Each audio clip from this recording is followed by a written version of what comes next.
Okay, so let's get right into it. We're looking at two acts of violence. One was a massive public spectacle. The other, a private attack nobody was ever supposed to hear about. They happened 24 hours apart, thousands of miles from each other. On the surface, they're completely unrelated. But we're about to crack open a source document that claims they're not just related, they're two sides of the very same coin. A coordinated operation where one event was designed to be seen and the other to be hidden. And what this document lays out might just fracture how you see things. So let's start with the story you probably remember, the one that was all over the news. On September 10, 2025, the political commentator Charlie Kirk was assassinated in Utah. It was a huge, shocking, very high-profile event. I mean, it was engineered for maximum visibility. This is what our source material calls the head, a martyr made by design. But get this, less than a day later, while all eyes were still on Utah, something else was going down in Santa Rosa de Cabal, Colombia. A man by the name of Nikolai Bakken wakes up, someone's trying to break in, and he has to dodge a huge rock that's thrown right at his head. It was a violent, personal assault that was clearly meant to be silenced. This is the tale. The part of the story the author claims is the glitch in the official narrative, the one they couldn't delete. So, a head and a tail. You've got this public execution on one side and a hidden assault on the other. We're diving into a document that makes this really shocking claim, that these are not two separate things. No, it argues this was a single, mirrored operation, where one event was literally the cover story for the other. And this really lays it out, right? On the left, Utah. A public figure is killed, the whole world is watching. On the right, the very next day in Colombia, a private citizen survives an attack that nobody was meant to see. The whole argument from the author here is that the spectacle in Utah, all that noise, was deliberately created to make you look away from what was really going on down in South America. Which brings us to the million-dollar question, doesn't it?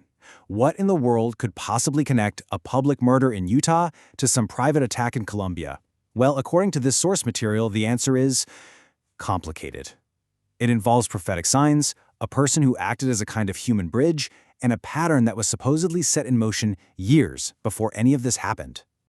See, the author is adamant that this connection was not random, wasn't just some crime of opportunity. He claims it was actually foreshadowed. He points to two specific events from years earlier that he says laid the entire blueprint for the attacks in 2025.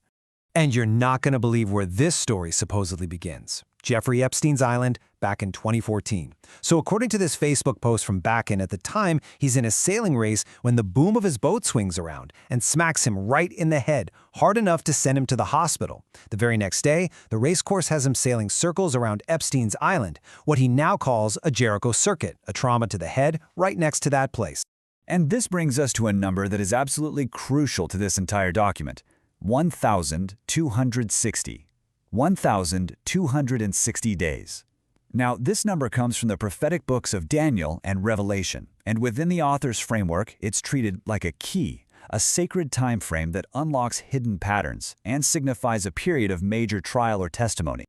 And this right here is why that number is so important.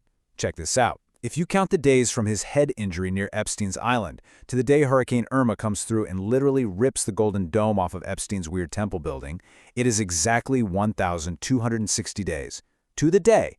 The document presents this as a fulfilled prophecy, a symbolic head injury for Bakken, followed by a literal decapitation of Epstein's island, all on a precise prophetic timeline. Okay.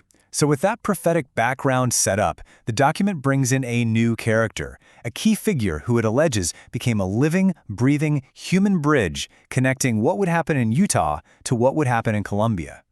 So, meet Ty Shane Howell. He's a guy from Utah, and in August of 2025, he was in Medellin, Colombia. The document includes this message, which Bakken claims he sent to Howell just 1 month before the attacks. It's an urgent warning, basically telling him to get out of the country immediately. And Bakken didn't keep these concerns private. He actually went public. In this tweet, he calls out Howell, this guy from Utah, by name, calling him a conspirator and saying his presence in Colombia was creating a dangerous spiritual interference. And right there, that's the link the author makes. Howell's physical presence literally connected the geography of Utah to what Bakken saw as a spiritual battleground in Colombia. So, what triggered this morning? Well, it was something the document calls the watch incident. Howell posts this story about dropping his expensive watch down a sewer. Now, for most of us, that's just a really bad day. But Bakken interpreted this completely differently. He saw it as a symbolic act of contempt for God's timing, an insult to the poverty around him, and an act he thought would have seriously dangerous ripple effects. Okay, so let's bring it all back to September. We have these prophetic patterns, we have this alleged human bridge from Utah. How does it all connect? Well, the document now looks at those 2 days of violence as one single coordinated event, a mirror operation.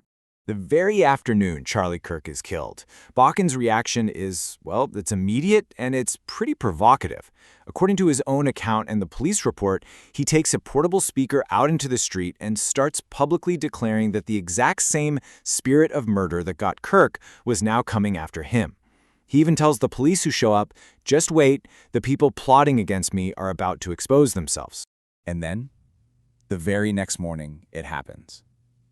This timeline, by the way, is taken straight from the Colombian police report that's cited in the source material. So let's just walk through it. At 6:10 a.m., there's a break-in attempt. Then a huge rock is thrown at his head through a window. He dodges it. Then there's an ambush waiting for him outside. Then the police show up with his accusers, and things escalate. It all ends with him being humiliated, forced to empty his pockets on the street. I mean, it's a violent, targeted assault, just like he predicted hours earlier. So what does all of this add up to? The final section of the document pulls all these different threads together into one pretty chilling argument. Here it is. This is the core belief. In his statement to the police the day before he was attacked, remember, Bakken frames the whole thing with this quote. He's arguing that he and Charlie Kirk were being targeted for the exact same reason, their faith. And in his mind, that makes these two attacks a single spiritually coordinated operation. And this is the document's stunning conclusion. Charlie Kirk's very public murder. That was the spectacle. That was the visible event. It was the head of the coin flipped for the entire world to see, and it was designed to make every single person look in one direction. So that you wouldn't see the tail, the real story, the hidden attack, was happening in the shadows. But the author's point is that this hidden story, that glitch they tried to delete, is now coming to the surface. And as it does, it's creating fractures in the official narrative. It just broke the glass.